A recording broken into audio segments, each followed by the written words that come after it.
Good morning friends, I welcome you all at your favorite YouTube channel VIGYAN VIHAN. This is our problem solution series for General Aptitude Part A of UGC-CSIR NET. In this episode, we will solve problem number 6 to 10 of this year paper December 2018 for Physical Sciences and Life Sciences. I wish you all the best for your results. Let's start the solutions. Here is the next problem, problem number 6. A tourist drives 20 km towards east, turns right and drives 6 km, then drives 6 km towards west.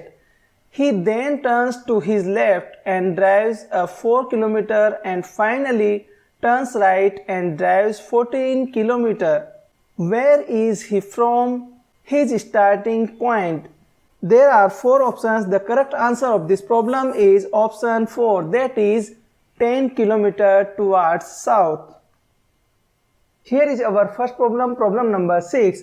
In this problem, a tourist drives 20 km towards east. So, first he starts from a point A. Then he drives 20 km towards east. So, this distance is 20 km. Then turns right, drives 6 km. He turns to his right side. So, then he turns to right side and drives for 6 kilometers.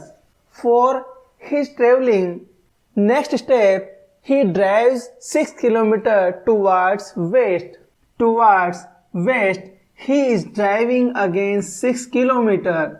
According to a geographical map, the upward direction is north, downward is south, the right direction is east, the left direction is west. So we are using this method for showing the directions on a paper. In the next step, he turns to his left, then drives 4 km. Now he turns to his left, drive 4 kilometers. Then in the final step, he turns to right, then drives 14 kilometers. Now he turns to his right and drives. In the first step, we have taken it as 20 kilometers. In this step, we have taken it as 6 kilometers. The remaining distance out of the 20 kilometers is 14 kilometers.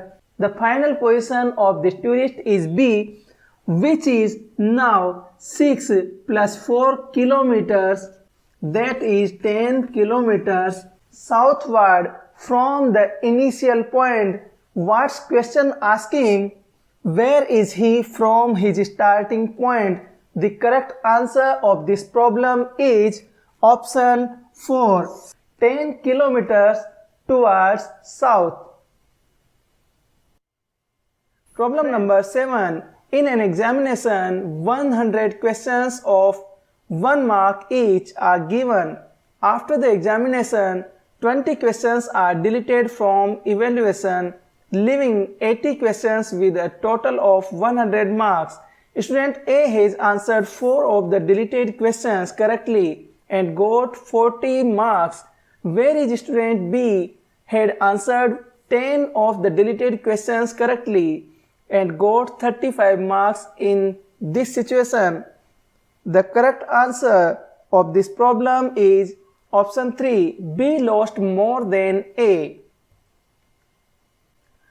Friends, here is the next problem, problem number 7. In this problem, in an examination, there are 100 questions of 1 marks each. So, the important data for our solution is 100 questions and 1 marks each. In this examination, after the examination, 20 questions are deleted from evaluation. There are number of questions 20 which are deleted for the evaluation, leaving 80 questions with total of 100 marks.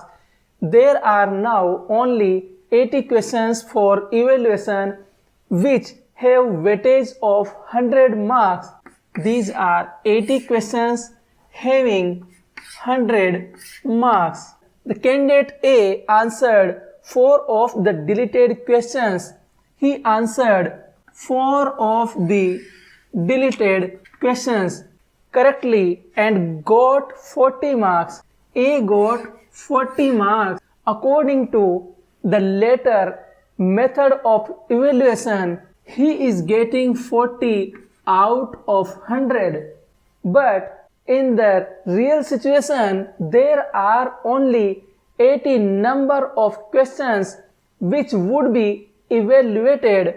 So, in this evaluation, the number of questions which are counted positively for this candidate is 40 upon 100 multiply with 80. That means these are 32 number of questions which were answered correctly by the candidate A out of the remaining 80 questions for evaluation. But he answered 4 of the deleted questions correctly. So the person A has answered 32 questions correctly from 80 questions and he answered 4 additional questions which were deleted. So number of questions he answered is 36. If this method of evaluation is not applied, that means the total number of 100 questions are counted for the evaluation. In that way, he will get 36 marks, but in real, he is getting 40 marks. So, initially, he got 36 marks, but finally, after this change of method of evaluation, he is getting 40 marks. Similar condition would be for the candidate B. The candidate B is scoring 35 marks out of 100 marks. So, we can write here for candidate B, he got 35 marks out of 100, but in real, only 18 number of questions were evaluated. That means he has answered only 28 number of questions from these 80 questions which were counted for evaluation. But this candidate B has answered 10 number of questions correctly from the deleted questions. So, additional number of questions is 10 which were deleted. If this method of evaluation is not used, that means if total number of 100 questions are counted for evaluation, in that way he will get initially 38, but after the change of method of evaluation, he is getting 35 marks. So, from this table, you can see initially A is getting 36 marks, but after this deletion of 20 questions, he is getting 40 marks. That means there is positive change. He has been benefited by this deletion of question, but the candidate B has lost 3 marks due to the deletion of questions. So, candidate B has lost 3 marks. So, we can write here that candidate B has lost more than A. The correct answer of this problem is option 3. B lost more than A. Friends, you can see this calculation in open. From here, the A candidate has got 32 marks out of 100. So, A got 40 marks out of 100. So, 40 marks out of 100 multiply with 80 number of questions he has answered. 32 total questions out of 80 counted questions. But he answered 4 additional questions correctly which are deleted from the evaluation. So, 4 number of additional questions So initially if he got 36 marks, but finally he is getting 40 marks for candidate A. For candidate B, he is getting 35 marks out of 100, but only 80 questions are taken for evaluation. So he has answered 28 questions correctly out of the 80 questions which are counted for evaluation, but additional number of questions are 10 which were answered correctly by this candidate B from the deleted questions. So initially he was getting 38, but finally he is getting 35. We can easily see and conclude that only candidate B is losing from this deletion of 20 questions. Problem number 8. A circular running track has 6 lanes, each 1 meter wide. How far ahead in meters should the runner in the outermost lane start from, so as to cover the same distance in one lap as the runner in the innermost lane? There are given 4 options. The correct answer of this problem is option 2, that is 10 pi. Friends, here is the next problem, problem number 8. In this problem, there is a circular running track. It has 6 lanes, each 1 meter wide. The innermost boundary, the first track, which is 1 meter wide, the second track, third track, fourth and fifth, sixth. These are 6 circular tracks. We will have to calculate that how far ahead in meters should the runner in the outermost lane starts from, so as to cover the same distance in one lap as the runner in the innermost lane. In a method, we will have to find out the difference of the circumference or the length of the circular path at the innermost lane and at the outermost lane. If the innermost lane has its mean radius small r, then additional distance is 1 meter plus 1 meter plus 1 meter, then 1 meter, then 1 meter. This first lane, second, third, fourth, fifth, then sixth lane. So up to sixth lane, the change in radius of this circular running track is 5 meter additional than the innermost lane. So the outermost lane will have its circumference as 2 pi multiply with 5 plus r in meter, and the innermost lane circumference have length equals to 2 pi multiply with small r. So the distance variation which will have to be covered by the runners of the innermost lane to the outermost lane would be equal to 2 pi 5 plus r minus 2 pi r. It would be equal to 2 pi multiply with 5, that is now 10 pi in meter. So the runner in the outermost track must start 10 pi meter ahead from the runner in the innermost lane. So the correct answer of this problem is option 2, that is 10 pi. Friends, the next problem of this episode, problem number 9. For the following set of observed values, 60 1 time, 65 2 times, 70 4 times, 82 1 time, 85 1 time, 90 1 time, 95 2 times, 100 1 time, 160 2 times, which of the statements is true. There are given 4 options. The correct answer of this problem is option 1, that is mode is less than median is less than mean. Friends, here is the next problem, problem number 9. In this problem, there is a set of numbers is given.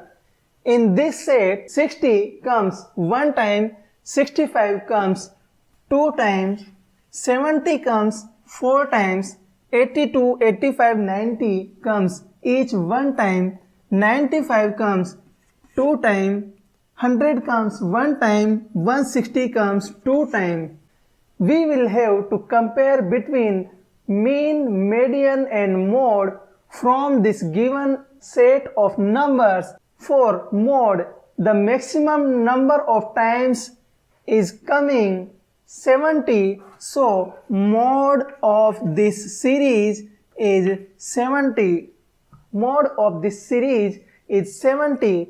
The mean number can be calculated by the sum of these all numbers, then divide it with 15. The sum of these numbers can be calculated by 60, then 2 multiply with 65 plus 4 multiply with 70, then 82 addition 85 addition 90, then add it with 2 multiply with 95, then add it with 100, then add with 2 multiply with 160.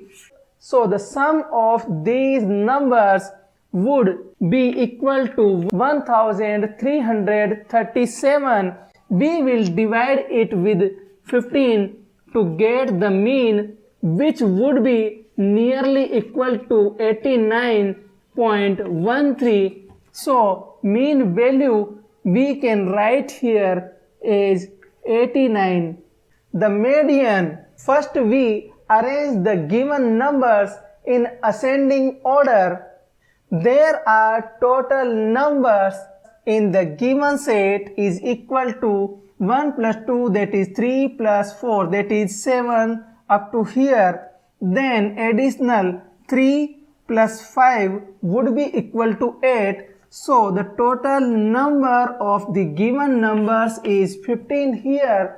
So after first 7 numbers, the 8th term is 82, and after it the remaining higher value numbers are again 7. So the median of the series would be equal to 82. From these values we can arrange and compare these values, mode, mean and median. So mode is less than median is less than mean. So the correct answer of this problem is option 1. Mode is less than median is less than mean. Problem number 10. If D is equals to ABC plus BCA plus CAB, where A, B and C are decimal digits, then D is divisible by. The correct answer of this problem is option 2. That is, D is divisible by 37 but not 29. Friends, here is the last problem of this episode. In this problem, the sum of the given 3 numbers is D. There are decimal digits A, B and C in those 3 numbers. The first number, which is written as ABC, the second number, which is written as BCA, the third number is written as CAB. The first number will have its value equal to 100A plus 10 of B plus C. Similarly, for the second number, 100B plus 10C plus A, and the third number, 100C plus 10A plus B, Now we add those three numbers. We add those numbers with the A will have the terms 100 here plus 1 is here plus 10 is here. For B value, it is 10 here plus 100 here plus 1 is here plus C value will have the common part 1 plus 10 here plus 100 here. So we will get the final value of this sum D equal to A plus B plus C multiply with 111. The 111 value is equal to 3 multiply with 37. So this D value is perfectly divisible by 37 but not by 29. The correct answer of this problem is option 2. 37 but not 29. Friends, you can download this paper from the Google Drive link given in the description below. Keep practicing. Thanks for watching this video. If you like this video, please share it with your friends. I wish you all the best for your results. For more updates, please subscribe this channel and don't forget to tap on bell icon so that you can get notifications. Thank you.